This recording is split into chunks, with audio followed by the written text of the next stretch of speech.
In the Are We Crazy segment tonight, did you know that 41% of births in the USA right now out of wedlock? Back in 1980, just 18% of babies were born without benefit of marriage. That's an astounding rise. But why? With us, Dr. Bonnie Forrest, a psychologist and attorney, and from Los Angeles, Dr. Wendy Walsh, also a psychologist. So why is this happening, Dr. Walsh? Well, I got to tell you, Bill, this is because we're in a high-supply sexual economy. When women rise in economic power, they put sex out into the culture in high supply, and it makes men less interested in commitment because, you know, why buy the cow when you can text in a herd any night of the week? I don't understand. Wait, you're way above my station now. I'm a simple man, very simple man, no, let's just really slow down. Okay, so more when women have money... Wait, Dr. Walsh. Just answer my foolish questions, okay? Okay.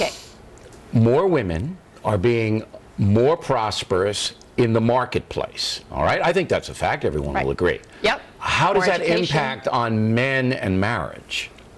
When women don't make much money, marriage rates are high. Most babies are born in wedlock. When women have their own income, they need marriage less, so they just enjoy the pleasures of their bodies. But when sex is free and easy, men are less likely to commit. And the problem is women's fertility window. The height of female fertility is still the age of 20.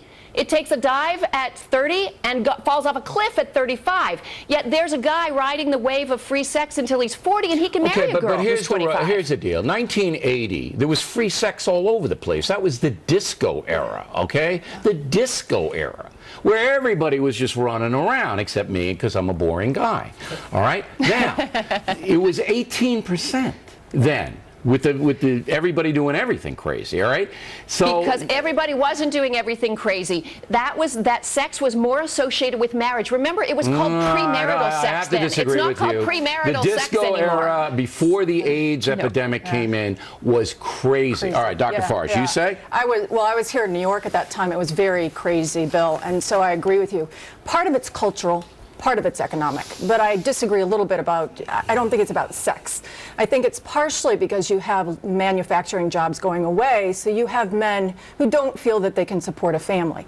You've seen a huge cultural shift, Bill, and you deal with this on the show all the time, which basically says, I'm looking at marriage differently. Instead of marriage being a springboard from which you build this middle-class, amazing family, 20-somethings say marriage is a capstone, Bill, that I'm going to get financially secure and then get married. Married isn't for having babies, and this is the big point.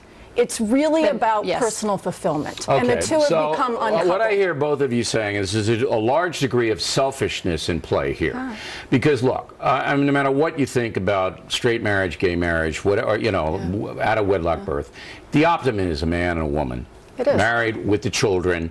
That's, you know, the Ozzie Harriet, leave it to Beaver, father knows best, still is the optimum here. For if kids, it's a happy, if it's a happy family. I disagree. You disagree with that? Really? Yes, because the traditional family with one male and one female with a biological connection to the children there was actually a pretty modern invention that came with farming and the Industrial Revolution, and with marriages between families in our deep historic past. In our hunter-gatherer past, it was villages and packs of women and aunties and sisters and brothers and uncles. So you think it was better back then when the Huns were sweeping across the steppes? It was better back then? Is that what you're telling me?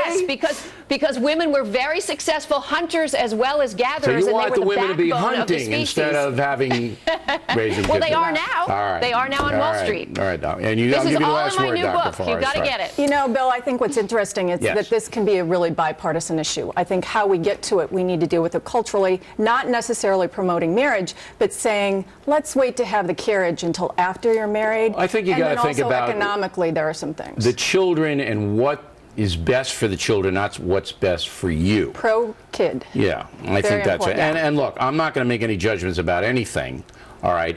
But nature dictates, you know, and I like the kind of nature thing. I think the nature thing has served us well. And marriage is hard. All right, ladies, thanks very much. When we come right back, it will be Megyn Kelly once again.